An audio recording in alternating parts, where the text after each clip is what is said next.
Père, et du Fils et du Saint-Esprit. Ô Seigneur, envoie ton esprit, et renouvelle la face de la terre. Évangile de Jésus-Christ selon saint Luc. En ce temps-là, Jésus expulsait un démon qui rendait un homme muet. Lorsque le démon fut sorti, le muet se mit à parler, et les foules furent dans l'admiration. Mais certains d'entre eux dirent, c'est par Belzéboul, le chef des démons, qu'il expulse les démons.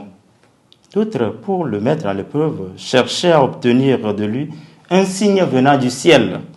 Jésus, connaissant leurs pensées, leur dit, tout royaume divisé contre lui-même devient désert.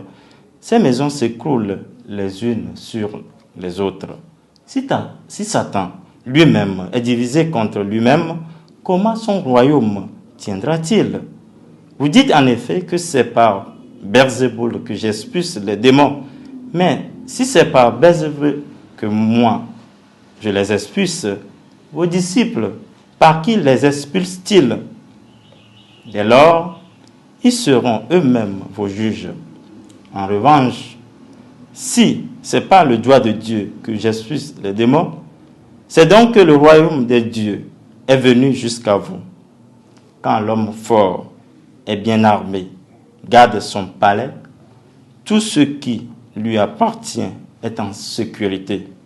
Mais si un plus fort survient et triomphe de lui, il lui enlève son armement auquel il se fiait et il distribue tout ce dont il l'a dépouillé.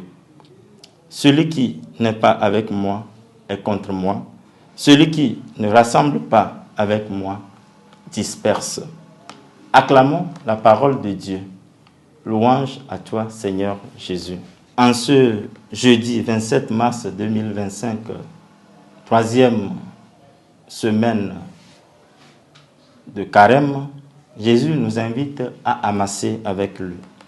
Dans l'évangile d'aujourd'hui, Jésus opère un miracle, guérit un muet, et certains de ses auditeurs l'accusent d'opérer ce signe au nom du chef des démons par Belzéboul, en rejetant son origine, son action divine. Pour les pharisiens, le signe de l'homme délivré ne venait pas du ciel, mais de la terre, du chef des démons de Belzéboul. C'est pourquoi ils réclament un signe venant du ciel. Ils réclament de Jésus une attestation venant de Dieu, de son action miraculeuse. Jésus les déjoue en montrant que si Satan même n'amasse pas, ne réunit pas, son royaume ne tiendra pas. Tout royaume divisé contre lui-même devient désert. Jésus montre que c'est par la main de Dieu qu'il opère les miracles et invite à amasser avec lui. Celui qui n'est pas avec moi est contre moi. Celui qui ne rassemble pas avec moi disperse. Nous sommes invités à regarder l'action salvifique de Jésus et l'introduire dans notre vie et par extension dans la vie de nos proches.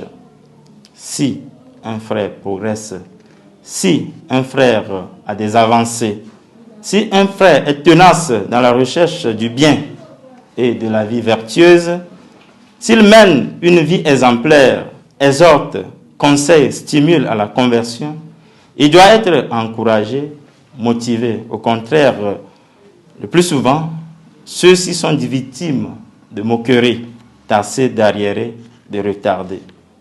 Sois joyeux quand tu prends parti des pauvres, tu dis la vérité dans ton service et tu es rejeté. Sois glorieux, exalté quand l'opprimé trouve refuge chez toi et tu te trouves seul dans le combat de la justice. Sois content si tu as de bon cœur et qu'on se moque de toi, car tu ne fais pas partie de ceux qui dispersent, mais qui rassemblent, qui amassent avec le Christ. Celui qui n'est pas avec moi est contre moi. Celui qui ne rassemble pas avec moi disperse. Au nom du Père et du Fils et du Saint-Esprit. Amen.